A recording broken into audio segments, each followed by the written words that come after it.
Iya, baru kenal kapten. Gimana salahnya? Makanya saya nggak terima anak saya. Dialah harapan kami, dialah kebanggaan keluarga, dialah tulang punggung kami.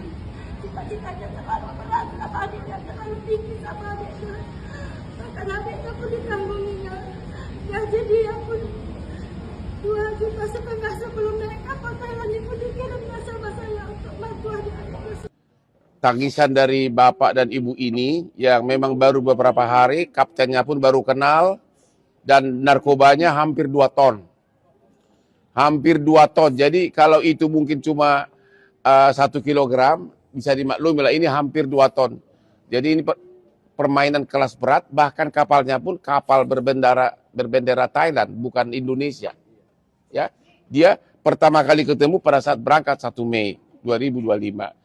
Jadi melanjutkan dari himbauan dari orang tua kandung dari si calon dihukum mati ini, saya pun sangat menghimbau kepada Bapak Jaksa Agung agar tolong diturunkan tim untuk mengeksaminasi apakah, karena apapun namanya surat tuntutan pun bisa dicabut kok demi keadilan, kenapa enggak?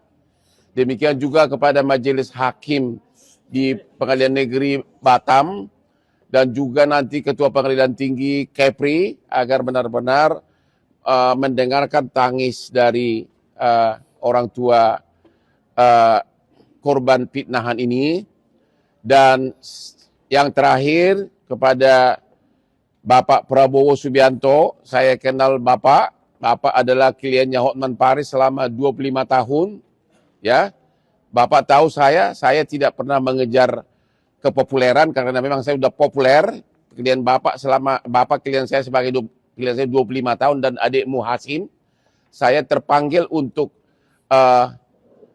menemani Bapak Ibu ini karena juga saya melihat video dari Bapak Presiden beberapa hari lalu. Bapak Presiden berjanji akan mencegah terjadinya miscarriage of justice. Itulah istilah dari Pak Prabowo, itulah miscarriage of justice. Artinya penyalahgunaan kewenangan untuk keadilan. Kesalahan dalam penegakan keadilan.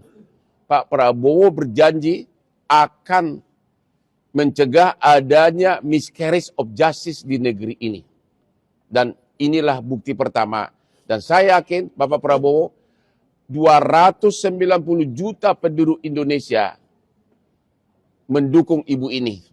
290 juta penduduk Indonesia kemungkinan besar, saya yakin, ikut menghimbau kepada Bapak Prabowo agar mempergunakan kewenangannya untuk mencegah anak ibu ini masuk ke tiang gantungan. Terima kasih Bapak Prabowo. Jadi harapan saya dengan keterangan anak saya bahwasanya anak saya tidak terlibat, saya bermohon sama Bapak Presiden. Saya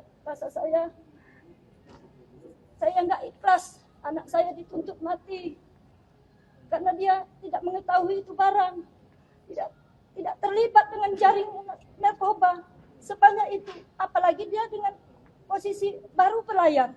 Baru berlayar dan baru kenal kapten. Iya, baru kenal kapten. Jadi gimana salahnya? Makanya saya nggak terima anak saya. Dialah harapan kami, dialah kebanggaan keluarga, dialah tulang punggung kami.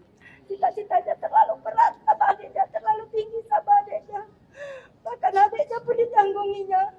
Gaji dia pun 2,5 juta sebelum naik kapal Thailand itu dikirimnya sama saya. Apa? Baik, terkait dengan adanya proses penegak hukum dalam perkara narkotika di Kejaksaan Negeri dan di Pengadilan Negeri Batam, memang pada tanggal 5 Februari 2026 kemarin telah dilakukan penuntutan dalam perkara narkotika sebanyak 6 tersangka. Dari 6 ini ada 2 warga negara asing dan 4 warga negara Indonesia.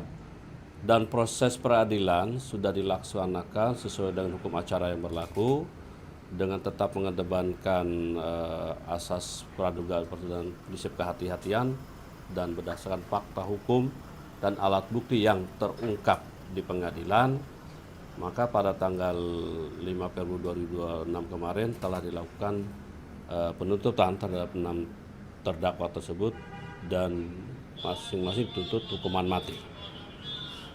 Tentunya penuntut umum dalam melakukan penuntutan berdasarkan fakta hukum dan alat-alat bukti yang terungkap di persidangan.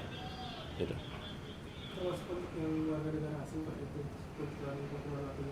Ya, termasuk warga negara asing, 2 warga negara asing, inisial WP dan TL. Kalau disangkakan pasalnya itu bukannya maksimalnya 20 tahun ya, terus kemudian kan yang ABK yang dari Medan itu kan katanya dia 3 hari doang baru bekerja, itu nggak jadi pertimbangan JPU Pak?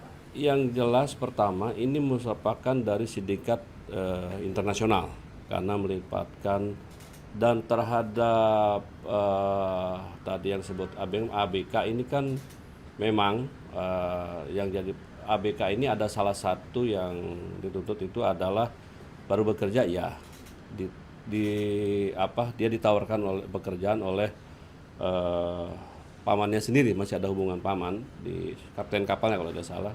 Mereka pergi ke Thailand, sempat 10 hari di Thailand, kemudian mereka setelah itu mereka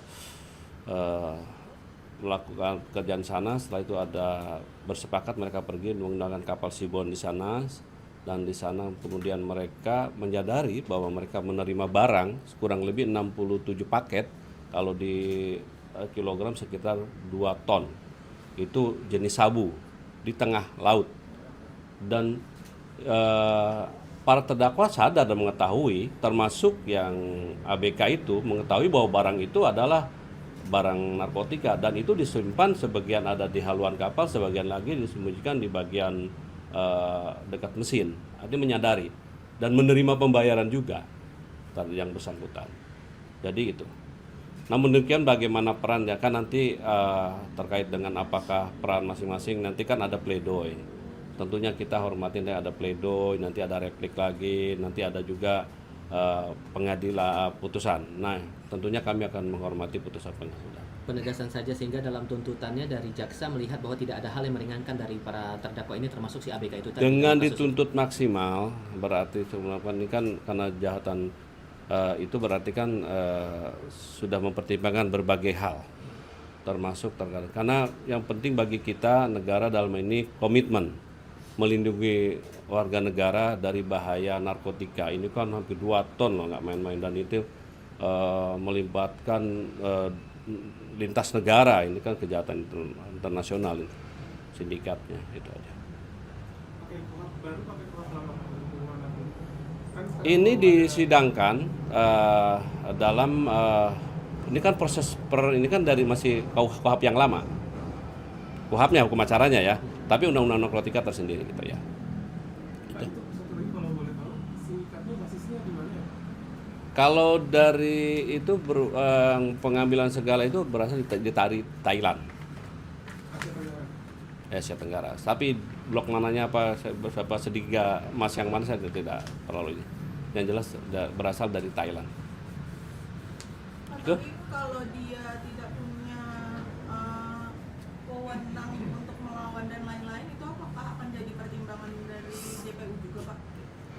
Ya nanti yang jelas kan nanti ada pledoi dari pihak pembelaan, dari pihak tersangka, silakan saja. Yang penting bagi kami fakta yang terungkap, penuntut umum berdasarkan fakta. Karena dia juga sadar, dia bisa menolak kok sebetulnya. Kan dia orang dewasa juga bisa menolak bahwa itu perbuatan ibaratnya barang itu barang haram dan dilarang, kan bisa menolak kok. Berarti bukan dari masa waktu dia bekerja ya Pak? Bekerjanya ya dia waktu dia sadar kok bahwa dia mengetahui kok barang itu, dan jenis informasi yang fakta terungkap menurut penuntut umum, fakta terungkap bahwa dia mengetahui bahwa orang itu sabu jenisnya, mengetahui kok dia. Terkait bekerja bahwa itu 3 hari, enggak 3 hari juga. Dari 13 Mei ketangkap 21 Mei kalau nggak salah. Iya ketangkap 21 Mei. Mereka berangkat sekitar 14 Mei. Berangkat. Menerima pembayaran 14 Mei. Terus cukup lama juga.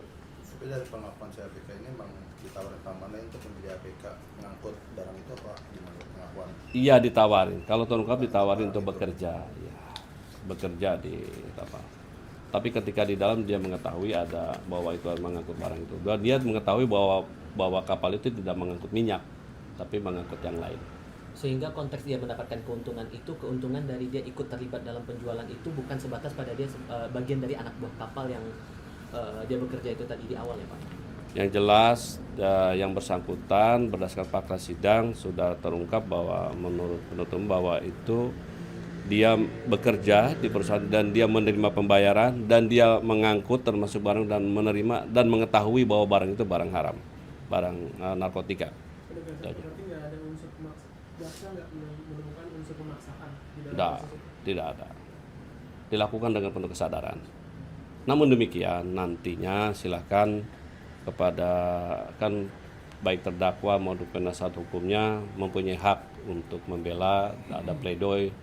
Nanti tanggal 23 Februari kita dengarkan dan nanti juga kita jaksa masih ada kesempatan replik, nanti juga ada putusan dan pertimbangan sepenuhnya ada pada majelis hakim.